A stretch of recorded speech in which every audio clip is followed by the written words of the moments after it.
For the last few years, I have followed the work of American philosopher Emil P. Torres, and even had the privilege of having him follow me back on Twitter, now X, a while back.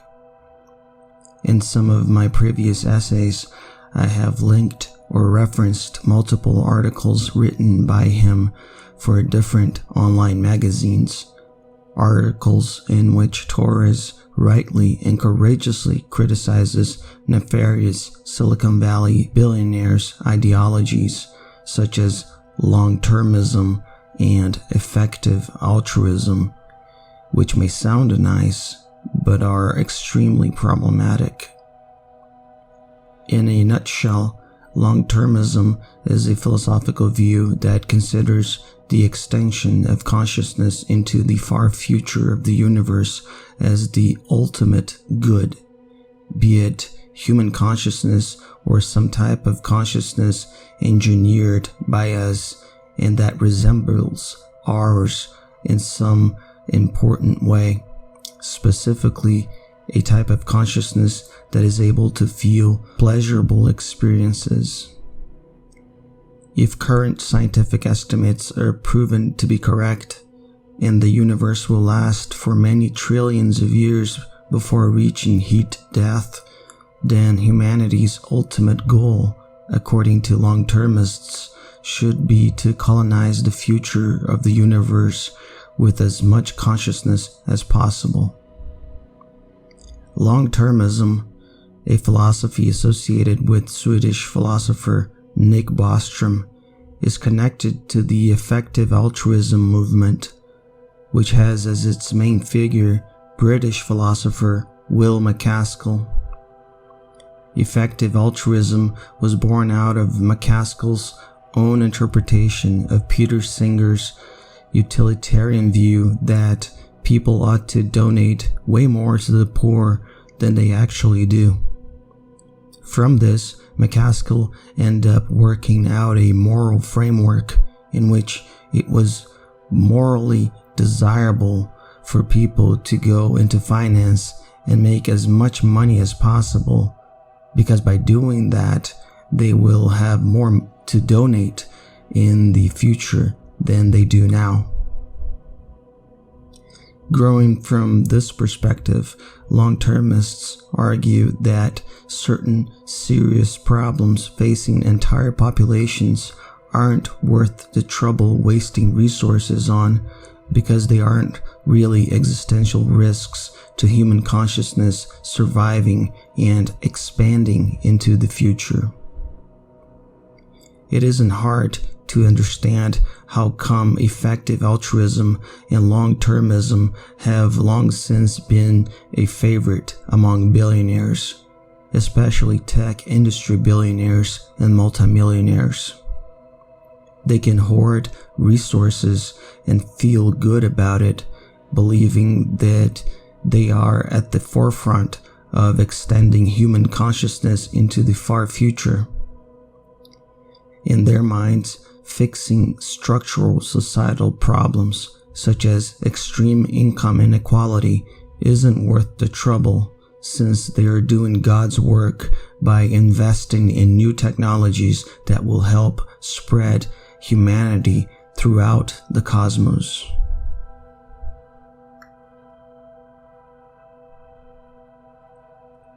What are millions of human beings dying in poor, dysfunctional nations, or even in wealthy nations, compared to the trillions upon trillions of future minds living on Mars, colonizing the Milky Way galaxy, and even reaching other galaxies in the next few million years?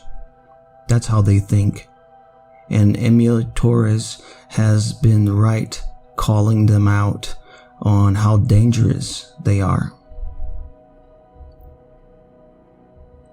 However, I do not agree with Torres when it comes to something else. He rightly points out that these long-termists types are very much in bed with supremacists who want to wipe out certain populations, essentially exterminating most of humanity, and that some of them embrace the notion that we should build a godlike artificial general intelligence, or AGI, which should replace us in the expansion to the stars. Others fall somewhat in the middle, believing some of us, but not all of us, will be able to digitize their minds and become one with machines, essentially overcoming our puny organic states, achieving some sort of technological singularity, enabling them to live longer and have easier access to the stars. Because of fanciful and potentially harmful beliefs such as these, Torres calls them extinctionists. Here's where I cannot agree with him. Recently on X, he has written that we should oppose pessimists, antinatalists, misanthropists, as well as long-termists, transhumanists, and singularitarians. To his credit, he does separate the two groups, taking good care not to group them together. Although I would also argue that Schopenhauerian-like philosophical pessimism, from which antinatalism can come as a consequence, and which I agree with, shouldn't be automatically grouped together with misanthropy. It's certainly not out of a lack of sympathy or compassion for my fellow humans and other sentient creatures that I and many other pessimists agree with Schopenhauer that it would have been better if the Earth was as sterile as the Moon. The label extinctionist is one that fits much better with pessimists and antinatalists. In fact, responding to a post on X written by Elon Musk, in which he stated that the real battle wasn't left versus right, but extinctionists versus humanists, I gladly wrote, "I guess I'm an extinctionist." Other times, Musk, who has publicly embraced long-termism, stated that the real struggle was between extinctionists and expansionists. Sure, I agree. And I'm an extinctionist since I agree with Schopenhauer, Cioran, Zapfe, Cabrera, and Benatar that it would have been better if none of us ever existed.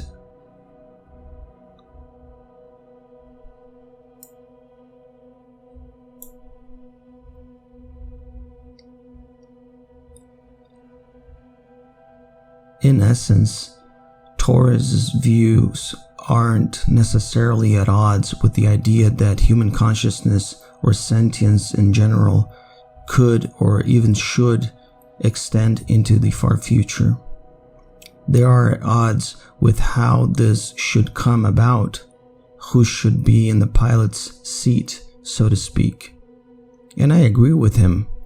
If we must go on, then some of the worst types of people we would want piloting the ship are people like Elon Musk or Peter Thiel, people inspired by Bostrom, McCaskill, and other thinkers not too far from them, but who are more openly horrible, such as Curtis Yarvin and Nick Land. If we must go on, then let us instead fix the fixable issues we have in our world. Let us stop turning a blind eye to human suffering amplified by greed and hate, suffering that is regarded as necessary by soulless and often wrong market technocrats and realpolitik pushers. But even if and when we fix all of this, it will still be better never to have been, at least in my view. It's important to bring Philip Mainlander here. Mainlander was both a grim philosophical pessimist and a socialist. He not only saw no problem espousing both views, but argued that achieving a more prosperous and egalitarian humanity was a necessary step towards complete extinction, which, according to him, was the ultimate goal of the entire physical universe. However, one need not to go deep into Mainlander's will-to-death metaphysics in order to defend the view that, yes, there are definitely better ways to steer humanity's collective boat, while also understanding that it is all for naught, and that we should freely abstain from creating new sufferers, peacefully ending this amazing, yet sad and uncalled for chapter in the history of the universe.